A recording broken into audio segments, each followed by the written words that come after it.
gencatan senjata di Gaza, Palestina resmi disepakati oleh Israel dan Hamas. Kesepakatan. Now, a Trump envoy is floating a controversial Gaza relocation plan involving Indonesia. So, as the Israel-Hamas ceasefire takes... هاي سيارتي.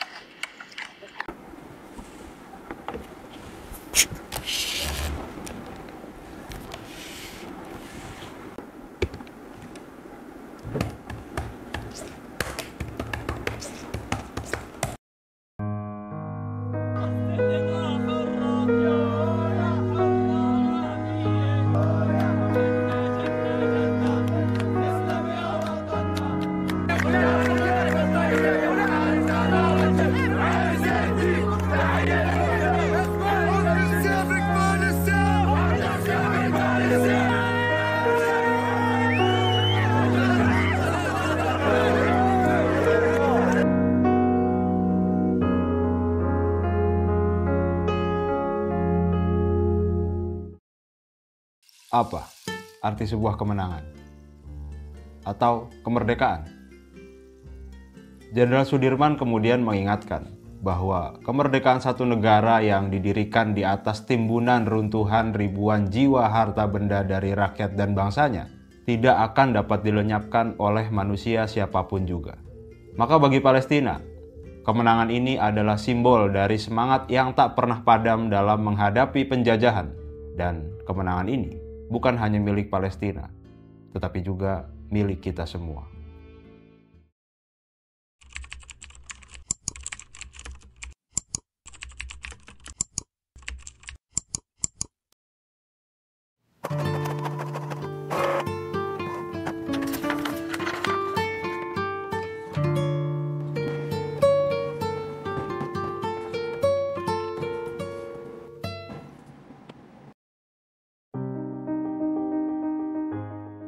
Pada 15 Januari lalu, Perdana Menteri Qatar mengumumkan telah selesai bermediasi dengan AS terkait dengan gencatan senjata permanen di Gaza.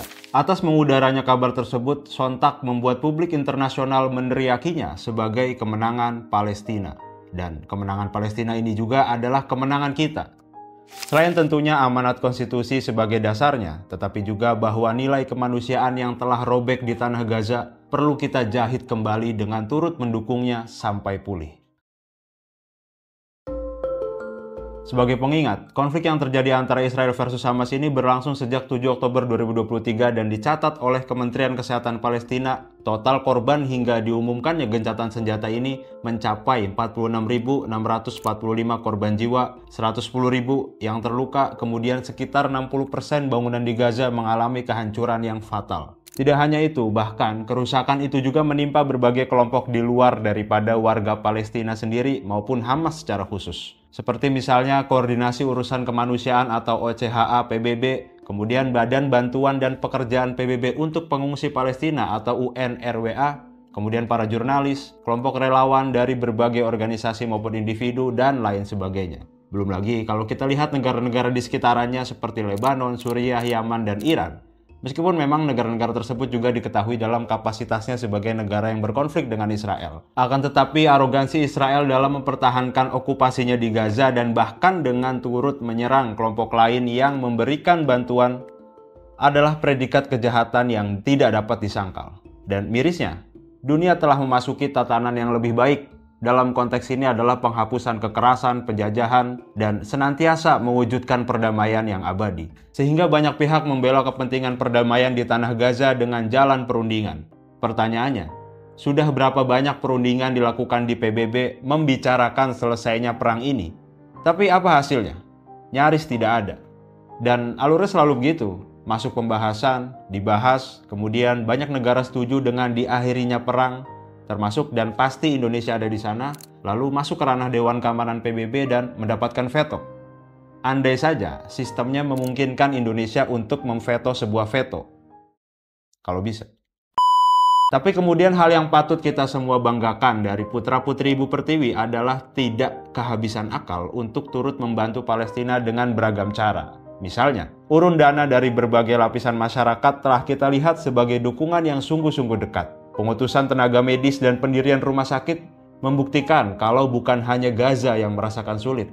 lalu pasukan perdamaian maupun kelompok relawan adalah keseriusan warga bangsa demi kehidupan yang lebih aman. Dan jangan lupa, kita semua mungkin tidak dapat terlibat langsung dengan bermacam upaya apapun untuk Palestina, tapi adalah doa yang terperanjat kelak menjadi saksi atas hadirnya kita dalam membela hak hidup layak setiap manusia. Oke, kita sudah mengingat kembali bagaimana 15 bulan itu bukanlah hal yang mudah bagi Palestina dan orang-orang di dalamnya. Kemudian sampailah kita pada bab yang hampir akhir dari konflik berkepanjangan Israel versus Palestina ini. Ialah gencatan senjata permanen yang kemarin diumumkan oleh Perdana Menteri Qatar Muhammad bin Abdurrahman Al-Thani. Juga Joe Biden, Presiden AS. Yang kira-kira isinya adalah tentang harus diselesaikannya perang dengan berbagai catatan. Tapi sebenarnya sampai dengan video ini diambil, belum ada pernyataan terbuka dari kedua belah pihak terkait dengan rincian dari kesepakatan gencatan senjata ini. Walaupun beberapa media sudah mencatat beberapa unsur-unsurnya yang akan ada dalam kesepakatan tersebut. Ini coba kita bacakan ya. Saya merangkumnya dari Reuters.com. Yang pertama, gencatan senjata awal. Periodisasi awalnya adalah selama 6 minggu Israel akan menarik pasukan secara bertahap dari Gaza Tengah dan pengungsi Palestina akan kembali ke Gaza Utara. Yang kedua, bantuan kemanusiaan. 600 truk bantuan akan masuk ke Gaza setiap hari. 50 diantaranya membawa bahan bakar dengan 300 truk dialokasikan untuk Gaza Utara. Yang ketiga, pembebasan sandera oleh Hamas. Hamas akan membebaskan 33 sandera dimulai dari wanita, anak-anak, dan pria berusia di atas 50 tahun secara bertahap selama 6 minggu. Yang keempat, pembebasan tahanan oleh Israel.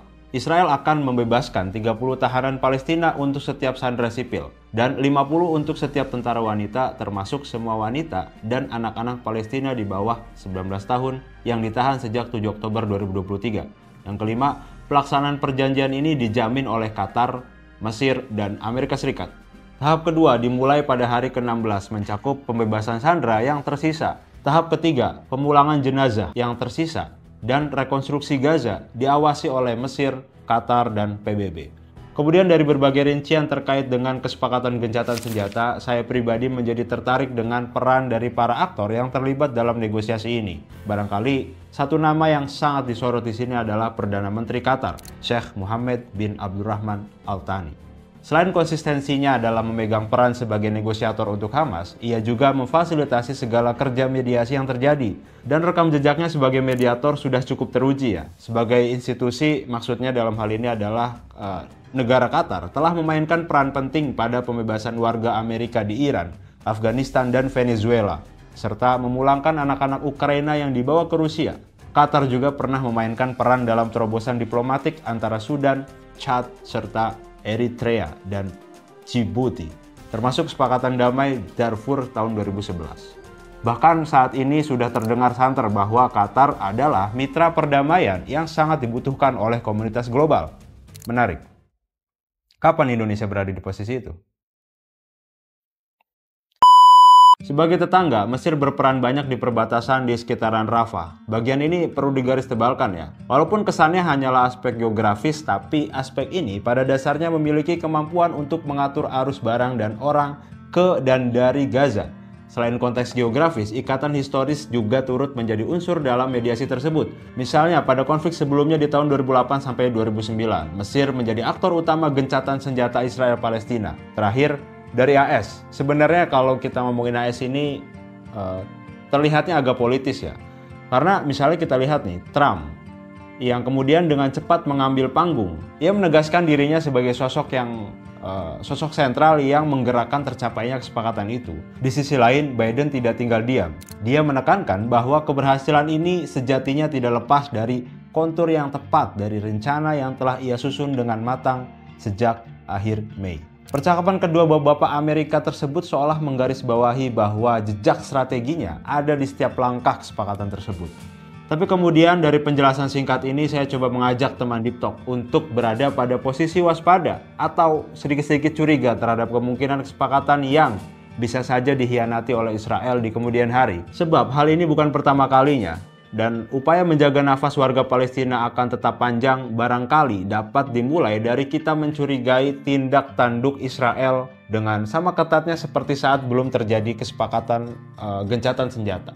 Walaupun begitu, saya ingin coba mendapatkan jawaban yang lebih menarik. Terkait hal ini, mari kita tanyakan kepada the one and only Mr. X. Halo Mr. X. Halo. Oke, saya ada pertanyaan nih Mr. X. Bagaimana Anda melihat kesepakatan gencatan senjata antara Israel dengan Palestina ini? Oke, baik. Melihat gencatan senjata yang diinisiasi oleh Qatar, Mesir maupun Amerika, tentunya harus kita sambut dengan baik.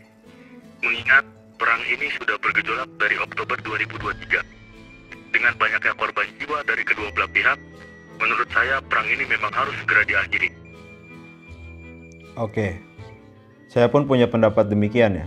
Kemudian saya pribadi menaruh kekhawatiran akan dikhianatinya kesepakatan gencatan senjata ini oleh Israel di kemudian hari. Bagaimana Anda melihat hal tersebut? Demikian fakta di lapangan. Melihat polemik gencatan senjata ini tentunya ada gejolak internal di pihak Israel itu sendiri. Karena mayoritas parlemen dan kementerian di Israel meminta untuk segera diteken gencatan senjata ini. Tapi Menteri Pertahanan Israel nyatanya enggan untuk mengakhiri perang ini. Terlebih lagi, apakah hasil daripada gencatan senjata ini menguntungkan bagi kedua belah pihak?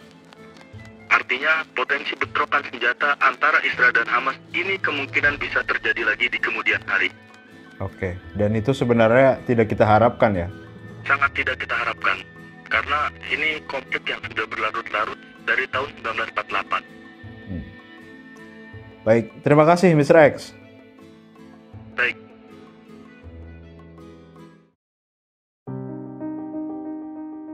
Kalau kita dengar dari pendapat Mr. X tadi, maka hemat saya langkah ini adalah langkah minimum untuk kita terus upayakan terhapusnya penjajahan di atas dunia dan perdamaian abadi yang nyata. Maka izinkan saya untuk mengajak teman Deep Talk semuanya tetap mendukung Palestina dengan caranya masing-masing. Tidak lengkap rasanya kalau teman Deep Talk tidak turut berkomentar dalam video ini. Karena kita butuh banyak diskusi agar wacana kita menjadi semakin banyak. Terima kasih. Sampai jumpa di Bebas Aktif selanjutnya.